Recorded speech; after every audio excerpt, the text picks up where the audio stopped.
Indonesia x Turki. Bangun kapal perang bersama. Sobat Mata Militer Ngapa, dunia pertahanan laut kita sedang memasuki babak baru. Tepat pada hari Sabtu, 26 Juli 2025, sebuah peristiwa penting terjadi di dunia militer Indonesia. Penandatanganan Nota Kesepahaman atau MOU antara PT PAL Indonesia dan Thais Shipyard, perusahaan galangan kapal militer ternama dari Turki, jadi sinyal kuat bahwa Indonesia benar-benar serius ingin naik kelas sebagai kekuatan maritim regional yang disegani. Tapi sebenarnya, apa yang bikin kerjasama ini begitu penting? Kita tahu, Turki adalah negara dengan industri pertahanan yang berkembang pesat dalam 15 tahun terakhir. Dari mulai drone, radar, hingga kapal perang, mereka sudah mandiri dan bahkan ekspor ke banyak negara. Dan sekarang Indonesia ikut masuk dalam lingkaran kerjasama strategis itu.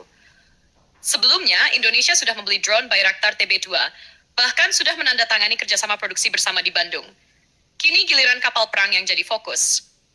Nah sobat, mungkin banyak yang nanya, kenapa sih harus ada MOU segala? Kenapa nggak langsung bikin aja? Eits, jangan salah, MOU itu ibarat SIM buat pengendara motor. Kalau kapal perang itu motornya, nah MOU itu surat izinnya. Alias ini semacam surat resmi yang bilang, kita sepakat kerjasama ini legal, formal, dan saling menguntungkan. Atau biar gampangnya gini sob, MOU itu bahasa kerennya, surat izin membeli. Jadi kalau nanti ada yang nanya, loh ini siapa yang nyuruh bikin? Ya tinggal tunjukin MOU-nya. Kalau dipakai buat kebaikan, ya bareng-bareng dapat berkahnya. Tapi kalau melenceng, ya dosanya bareng-bareng juga. Hehe. Bercanda sob, tapi beneran. MOU itu jadi dasar hukum dan rambu-rambu kerjasama. Supaya semua jelas, nggak ada yang jalan sendiri-sendiri. Isi utama dari MOU ini mencakup 4 hal besar. 1. Kolaborasi desain dan teknologi galangan kapal. 2. Alih pengetahuan dan pelatihan tenaga kerja lokal. 3. Produksi bersama kapal perang. 4. Penguatan supply chain dan industri pendukung nasional. Dengan kata lain, Indonesia akan membangun kapal militer bersama dengan Turki, langsung dari dalam negeri, pakai tenaga ahli kita, teknologi Turki, dan hasilnya bisa disesuaikan dengan kebutuhan TNI AL. Lalu, siapa itu Thais Shipyard? Thais adalah konsorsium besar dari berbagai perusahaan galangan kapal Turki. Mereka terlibat langsung dalam proyek Milgem, sebuah program nasional Turki untuk membangun kapal perang seperti korvet kelas Ada dan fregat kelas Istif. Kapal-kapal ini sudah digunakan oleh Angkatan Laut Turki dan bahkan diekspor ke Pakistan dan Ukraina. Dengan pengalaman Thais, mereka bisa jadi mentor sekaligus mitra ideal bagi PT PAL untuk mengembangkan sistem kapal tempur canggih yang dibutuhkan Indonesia. Jenis kapal apa yang mungkin akan dibangun? Besar kemungkinan, desain Milgem akan jadi basis utama. Apalagi Turki sudah menawarkan fregat kelas Istif sebagai platform kerjasama.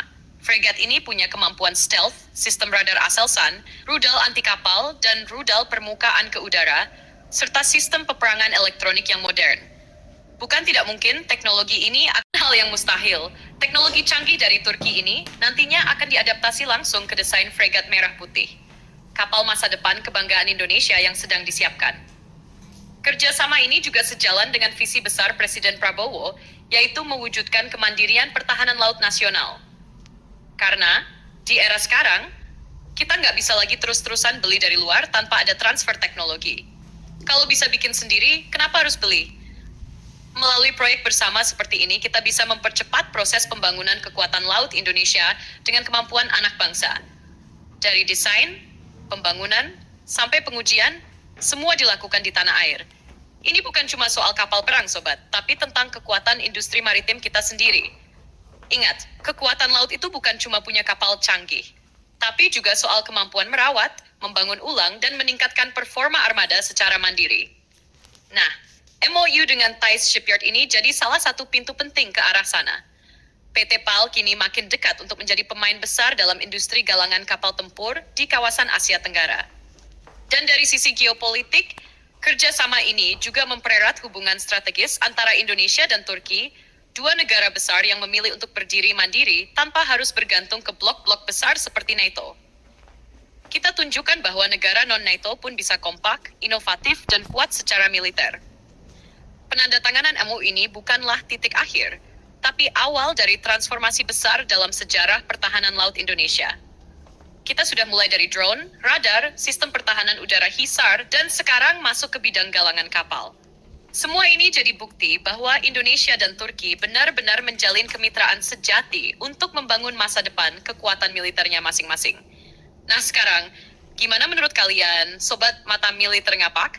Apakah dengan kerjasama ini Indonesia bakal bisa mandiri dan unggul dalam membangun armada lautnya sendiri? Apakah fregat merah putih bakal full pakai teknologi Milgem dari Turki? Tulis pendapat kalian di kolom komentar.